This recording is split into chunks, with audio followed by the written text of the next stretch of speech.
नमस्कार साथियों। Alpha academy Barmer के डिजिटल प्लेटफॉर्म पर आप सभी विद्यार्थियों का हार्दिक स्वागत है। सभी विद्यार्थियों की बेहद मांग थी कि सर लॉजिकल रीजनिंग है उसको पहले कराओ, क्योंकि राजस्थान पुलिस कांस्टेबल का एग्जाम है सितंबर फर्स्ट वीक में और इसमें महत्वपूर्ण रोल रहेगा लॉजिकल रीजनिंग का। तो आप सभी के लिए मैं लॉजिकल रीजनिंग का पार्ट सेकेंड आपके पास में लेकर हाजिर हुआ हूँ और आज का अपना टॉपिक रहेगा कथन और तर्क। राजस्थान पुलिस के लिए बेहद ही महत्वपूर्ण टॉपिक रहेगा। कम से कम आपके पास में 2 से 3 प्रश्न मिनिमम आपको देखने को मिलेंगे। मैक्सिमम तो 5 तक प्रश्न पूछे जा सकते हैं, लेकिन मिनिमम 2 प्रश्न आपके पास में पूछे जाएंगे। तो समझते हैं अपने पास में कि क्या आपके पास में है।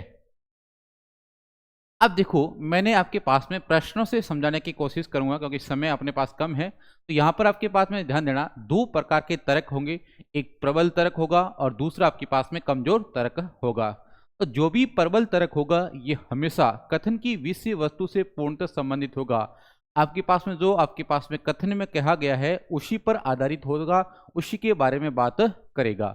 और जो कमजोर तर्क होगा ये कथन की विषय वस्तु से हमेशा हटके होगा, ये अपने को भ्रमित करने की कोशिश करेगा और आपके पास में जो भी कथन है उससे सामान्यतः जुड़ा हो सकता है लेकिन पूर्णतः जुड़ा हुआ नहीं होगा। तो प्रश्नों को समझते हैं कि कैसे सॉल्व करोगे। प्रश्न कह रहा है, क्या रेलवे टिकट सभी यात्रियों के लिए निःशुल्क कर देना चाहिए? अब अपने पास में कथन में कहा गया है कि रेलवे को सभी यात्रियों के लिए, जितने भी यात्रियों, एक वर्ड लिखा है सभी यात्रियों के लिए, जो आपके पास में टिकट है वो निःशुल्क या फ्री कर देना चाहिए। अब मान लो यदि कथन ऐसा कह रहा है तो इसके पीछे क्या कारण है आपके पास में। पहला, तर्क। तर्क आपको या तो हाँ में देना पड़ेगा या ना में देना पड़ेगा। पहला कह रहा है हाँ, इससे गरीब लोगों को घर पहुंचने में आसानी होगी। प्रश्न को ध्यान से पढ़ना। प्रश्न में कह रहा है आपके पास में, प्रश्न में कह रहा है सभी यात्रियों का टिकट फ्री करना है और यहां पर आपके पास कह रहा है गरीब लोगों का। अब मान लो यदि आपको गरीब लोगों को घर पहुंचाना है, जो भी आपके पास में गरीब लोग हैं उनको घर आपको पहुंचाना है, तो आप क्या कर सकते हो, गरीब लोगों के टिकट फ्री कर सकते हो या इनमें छूट दे सकते हो। जो भी आपके पास में गरीब लोग होंगे उनमें आप छूट दे सकते हो या आपके पास में उनमें और कोई आपके पास में फ्री भी कर सकते हो। लेकिन आप कथन में कह रहे हो कि सभी का टिकट फ्री करना है और तर्क में कह रहे हो कि गरीब लोगों का नहीं, गरीब लोगों को घर पहुंचने में आसानी होगी। अब गरीब लोगों को घर पहुंचने में तो आसानी होगी, लेकिन आपने कथन में तो कह दिया सभी का यदि टिकट फ्री कर दोगे, इसका मतलब रेलवे की वित्तीय व्यवस्था क्या हो जाएगी, गड़बड़ हो जाएगी। इसका मतलब आपके पास में तर्क फर्स्ट क्या है भाई, गलत है। दूसरा कह रहा है कि नहीं, कि सभी का रेलवे टिकट है फ्री नहीं करना चाहिए। यह कह रहा है क्यों नहीं करना चाहिए, इससे रेलवे मंत्रालय को वित्तीय स्थिति में बाधा पहुंचेगी। एकदम परफेक्ट है।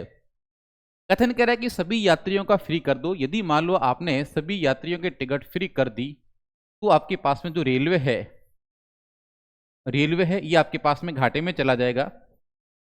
इनकी जो आपके पास में वित्तीय व्यवस्था है पूरी क्या हो जाएगी, गड़बड़ हो जाएगी। इनकी आर्थिक स्थिति है एकदम गड़बड़ हो जाएगी। इसका मतलब ये आपके पास में कथन की विषय वस्तु से पूर्णतः संबंधित है। एक तो कथन की विषय वस्तु से पूर्णतः संबंधित है, प्लस ये इसके बारे में क्या है, बात कर रहा है कि आपके पास में यदि ऐसा करोगे तो आपकी वित्तीय व्यवस्था क्या हो जाएगी, गड़बड़ हो जाएगी। एकदम परफेक्ट है। इसका मतलब आपके पास में कथन जो सेकंड है ये प्रबल तर्क है, तो केवल आपके पास में कथन सेकंड है ये आपके पास में क्या होगा, प्रबल तर्क माना जाएगा। तो तर्क नंबर 2 है ये आपका प्रबल होगा और तर्क जो फर्स्ट है ये आपके पास में कमजोर तर्क की श्रेणी में शामिल होगा। राजस्थान पुलिस कांस्टेबल 2021 का प्रश्न था। अगला प्रश्न देखो, वापस राजस्थान पुलिस कांस्टेबल 2019, क्योंकि कांस्टेबल में खूब प्रश्न पूछे जाते हैं। कह रहा है, कथन कह रहा है, क्या स्कूल प्रणाली में परीक्षाएं आयोजित की जानी चाहिए। जो भी आपके पास में स्कूल है, क्या स्कूलों में परीक्षा आयोजित की जानी चाहिए या नहीं की जानी चाहिए। अब आपको ध्यान देना है कि की जानी चाहिए तो क्यों की जानी चाहिए उसके पक्ष में दो, और नहीं करनी है तो क्यों नहीं करनी है उसके पक्ष में भी आपको आंसर देना पड़ेगा। पहला कह रहा है कि हाँ, पहले ने आपके पास में हाँ में आंसर दिया कि परीक्षाएं होनी चाहिए। क्यों होनी चाहिए, परीक्षाएं छात्रों की शैक्षणिक और गैर शैक्षणिक उपलब्धियों का आंकलन करती है। यदि आप मान लो परीक्षा आयोजित करवाओगे तो इससे ये पता चलेगा कि विद्यार्थी का आपके पास में शैक्षणिक स्तर क्या है। जो आपके पास में विद्यार्थी है उसका शैक्षणिक स्तर क्या है, वो किस प्रकार से पढ़ाई कर रहा है, उसका आपके पास में कमजोर है, आपके पास में क्या कहता है मजबूत है, किस प्रकार का विद्यार्थी है वो, इसके बारे में जानकारी प्राप्त होगी। उसका आप आंकलन कर पाओगे कि उसको कौन सा ग्रेड देना है, आपके पास में उसकी कौन सी रैंक देनी है। एकदम परफेक्ट है आपके पास में। कथन की विषय वस्तु से पूर्णतः क्या है, संबंधित है। कथन की विषय वस्तु से पूर्णतः संबंधित है और कथन के बारे में ही बात कर रहा है, इसका मतलब परफेक्ट है। दूसरा कह रहा है नहीं, बहुत से छात्र परीक्षाओं को पसंद नहीं करते हैं। अब छात्र पसंद करते हैं या नहीं करते हैं इससे कोई फर्क नहीं पड़ता है। परीक्षाएं आयोजित करनी है तो क्यों करनी है, नहीं करनी है तो क्यों नहीं करनी है। लेकिन अब छात्रों की पसंद देखना नापसंद देखना इसका कोई महत्व नहीं है। टू सिंपल आर्ग्यूमेंट एकदम साधारण सा तर्क है, बकवास तर्क है, फालतू का तर्क है कि विद्यार्थियों को पसंद नहीं। अरे विद्यार्थियों को तो बहुत सारी चीजें पसंद नहीं होती है, लेकिन ऐसा नहीं कर सकते हो।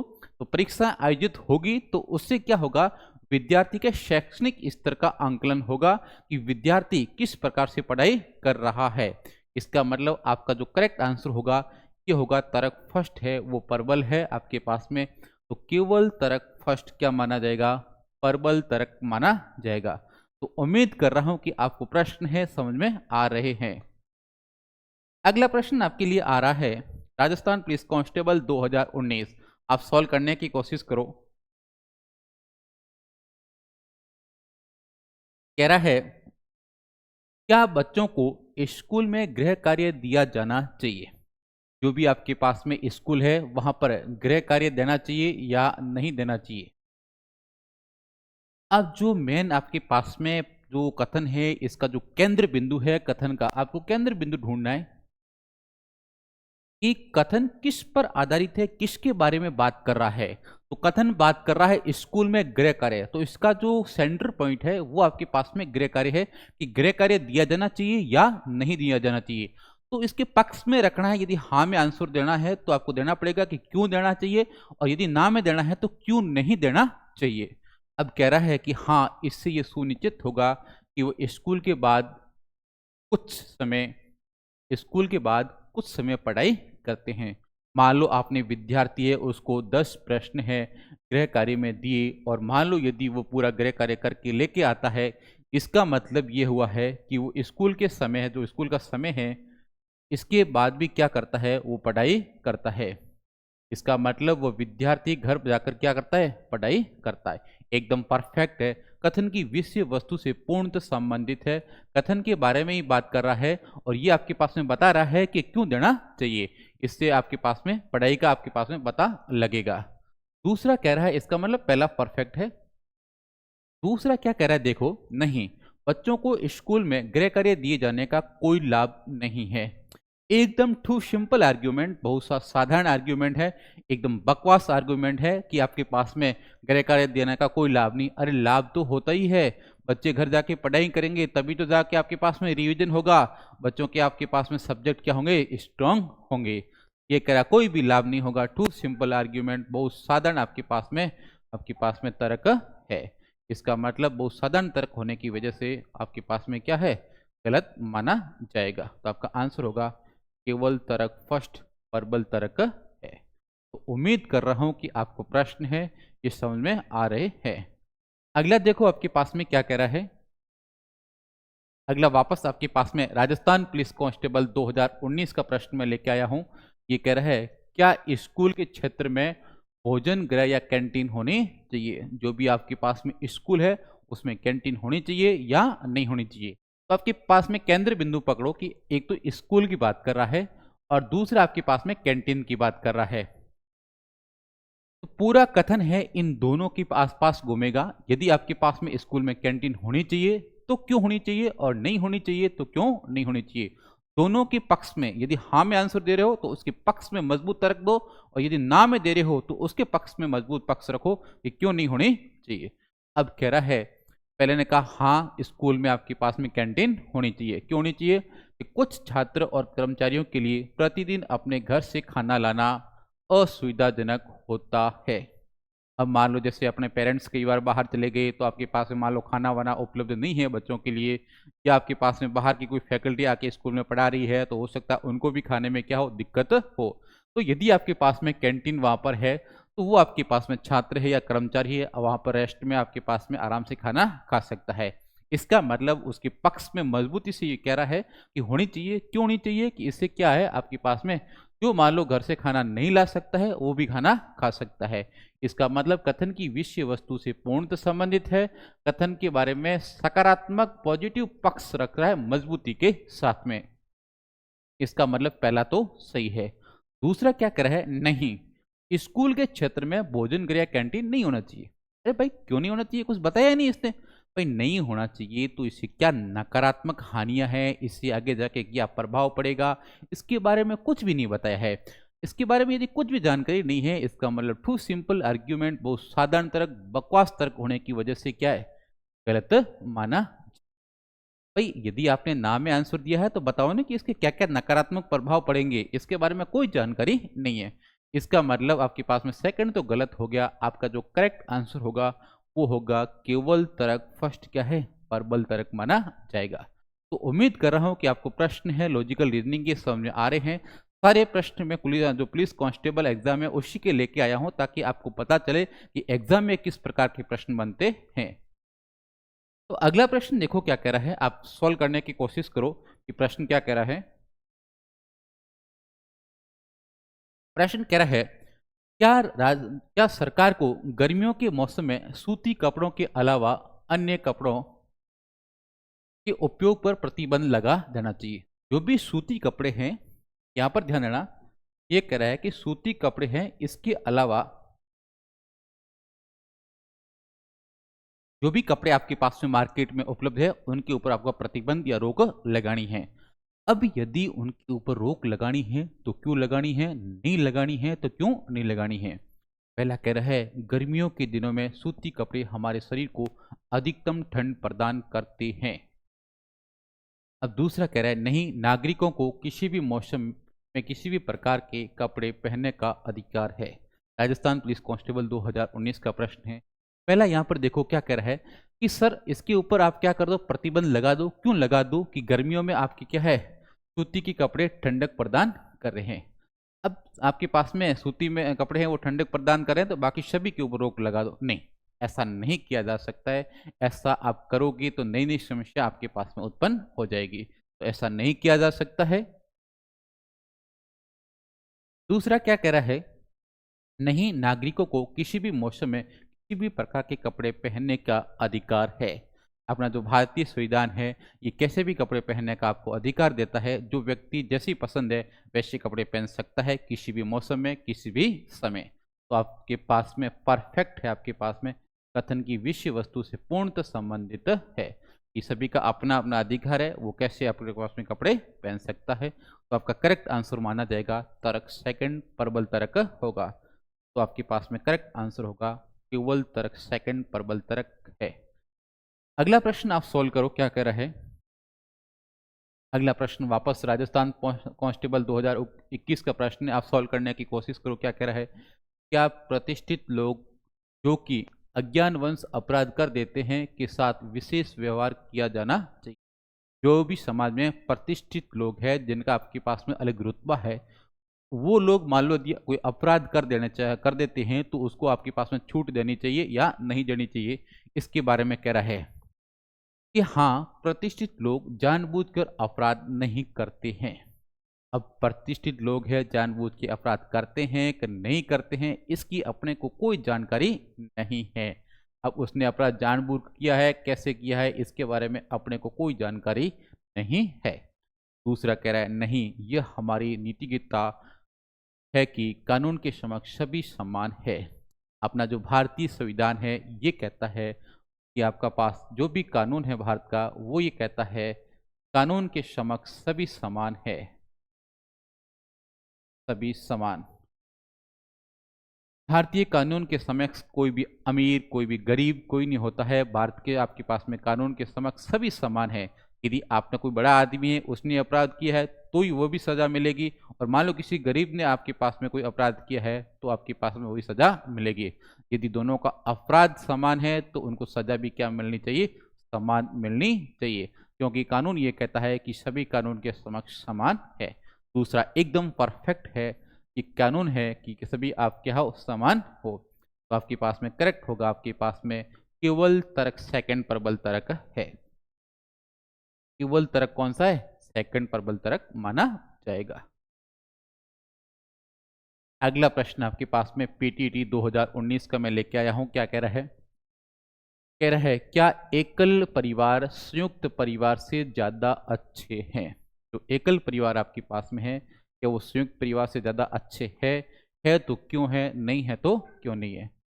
ये कह रहा है हाँ, एकल परिवार अपनी स्वतंत्रता को सुनिश्चित कर। सबसे बड़ा मेजर कारण यही है कि मान लो जब आपके पास में संयुक्त परिवार होता है, उसमें मान लो आपके पास में सदस्य ज़्यादा है तो आपके पास में उसमें रहने में स्वतंत्रता होती है। आपको जैसे मान लो जैसे पुरानी जो परंपरा है उसमें आपको जैसे मान लो बहू होती है उसको घूंघट भी रखना पड़ता है। इस प्रकार के बहुत आपके पास में सामाजिक मान्यताएं होती है, उसको भी ध्यान में रखना पड़ता है। तो मान लो यदि कोई आपके पास में एकल परिवार में रहता है तो अपनी मन मर्जी से रह सकता है, कैसे भी रह सकता है, कोई उसके ऊपर बाध्यता नहीं है। तो ये कह रहा है कि यदि एकल परिवार में रहते हो तो अपनी स्वतंत्रता सुनिश्चित करते हो, आज़ादी से रह सकते हो, अपने मन के अकॉर्डिंग कपड़े पहन सकते हो, जो भी आपको करना है कर सकते हो, ठीक है। दूसरा आपके पास में क्या कह रहा है, नहीं, संयुक्त परिवार सुरक्षा को सुनिश्चित करते हैं। जो संयुक्त परिवार है यदि आप एक साथ में रहोगे तो आपके पास में सुरक्षा है वो सुनिश्चित होगी तथा काम के बोझ को कम करने में मदद भी मिलेगी। मान लो यदि आपके पास में आप एकल परिवार में रहते हो, पति पत्नी या आपका जो भी परिवार है उसके साथ में रहते हो, मान लो यदि आप किसी काम को कार्य के लिए, यदि मान लो आपकी नौकरी बाहर लग गई या आपके पास में कहीं रोजगार के लिए आपको बाहर जाना पड़ रहा है, तो आपके पास में पति या बच्चे जो भी हैं वो आपके पास में क्या है, अकेले रहेंगे। तो आपके पास में क्या है कि यहाँ पर सुरक्षा की दृष्टिकोण से भी क्या है, थोड़ा सा आपके पास में दिक्कत रहती है। मान लो यदि संयुक्त परिवार में आप रहते हो तो यहाँ पर सुरक्षा वगैरह की कोई दिक्कत नहीं होगी, और काम में बंटवारा, मान लो आपको खेती है तो आप मिल बांट के भी क्या कर सकते हो, खेती कर सकते हो। इसका मतलब काम के बोझ में भी क्या है, मदद मिलती है। इसका मतलब तर्क फर्स्ट और तर्क सेकंड दोनों ही कथन की विषय वस्तु से मजबूती का पक्ष रख रहे हैं। इसका मतलब पहला भी सही है और दूसरा भी सही है। तो आपका करेक्ट आंसर होगा कि कथन फर्स्ट और कथन सेकंड दोनों आपके पास में क्या है, मजबूत या तर्क है। अगला प्रश्न देखो क्या कह रहा है, वापस पीटीटी 2023 का प्रश्न है आपके पास में, क्या कह रहा है, क्या भारत में स्कूली शिक्षा को मुक्त कर देना चाहिए, कि स्कूली शिक्षा है इसको निःशुल्क या मुफ्त कर देना चाहिए या नहीं कर देना चाहिए। यदि कर देना चाहिए तो क्यों करना चाहिए, और नहीं करना चाहिए तो क्यों नहीं करना चाहिए। अब देखो क्या कह रहा है कि हाँ, साक्षरता के स्तर को सुधारने का यही एकमात्र तरीका है। ध्यान रखना किसी भी कथन में यदि ऐसा वर्ड लिखा हो, केवल, केवल या एकमात्र तरीका,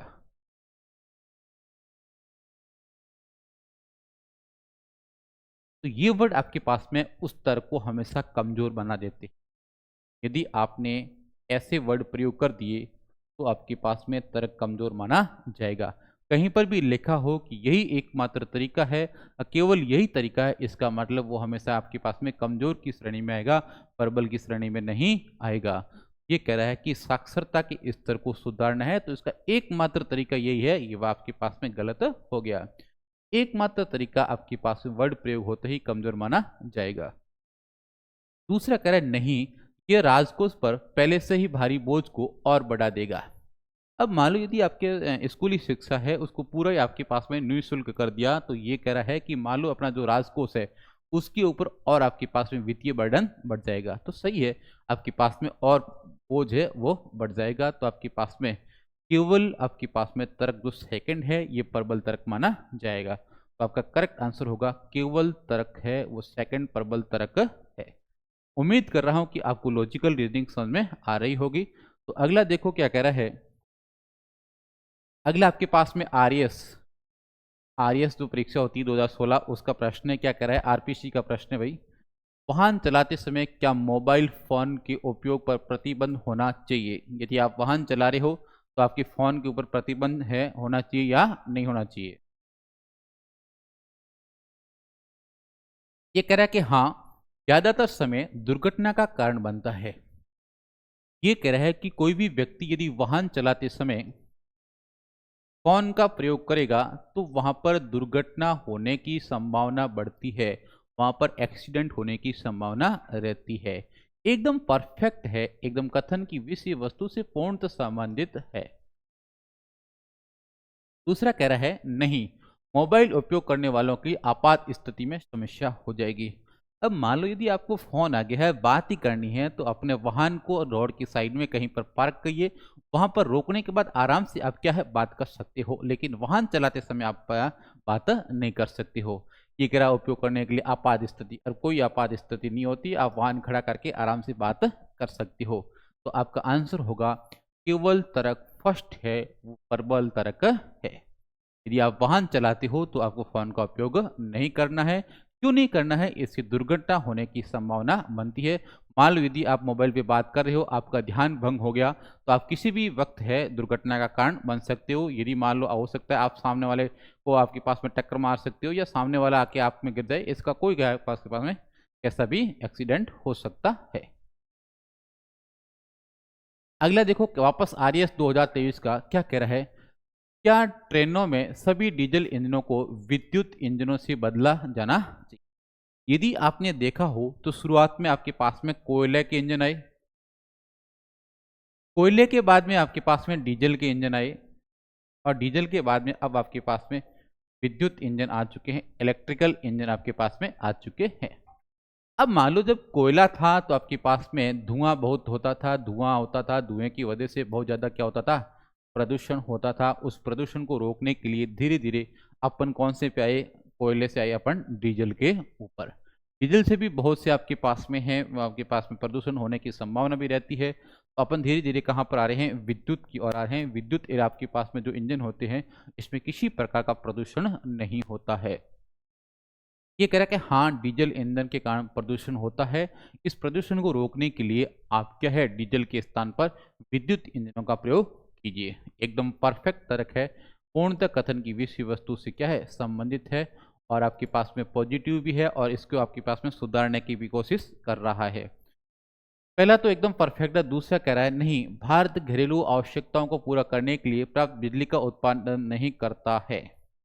यहाँ पर देखो कथन किसकी बात कर रहा है, सबसे इंपॉर्टेंट है, डीजल इंजन को बदलना है। कथन की जो केंद्र बिंदु है, जो केंद्र बिंदु है वो है आपके पास में इंजन, डीजल के और विद्युत के। तो अपना पक्ष इनके पक्ष में रखना है कि बदलना है तो क्यों बदलना है, और नहीं बदलना है तो क्यों नहीं बदलना है। अब डीजल इंजन से क्या हो रहा है इसके बारे में अपने को जानकारी देनी है। जबकि ये कह रहा है कि भारत की घरेलू आवश्यकताओं को पूरी नहीं करता है। अब भारत की घरेलू आवश्यकताओं की पूर्ति हो रही है कि नहीं हो रही है, कथन की विषय वस्तु से संबंधित नहीं है। कथन में कोई जानकारी नहीं है। कथन में आपके पास में घरेलू आवश्यकताओं के बारे में कहीं पर भी जिक्र नहीं किया गया है। आपको इतना ही कहा गया है कि डीजल को विद्युत में बदलना है या नहीं बदलना है। तो अब भारत कितनी आवश्यकताओं की पूर्ति करता है कि नहीं करता है, भारत की जो घरेलू आवश्यकता है उसकी बिजली का उत्पादन है या नहीं है, इसके बारे में अपने को कोई जानकारी नहीं है। और कोई जानकारी नहीं है इसका मतलब कथन की विषय वस्तु से संबंधित नहीं है। कथन में इसके बारे में कोई जानकारी नहीं है, और जब कथन में कोई जानकारी नहीं है इसका मतलब क्या है, बकवास तर्क है, कमजोर तर्क है। तो सेकंड आपके पास में गलत हो जाएगा।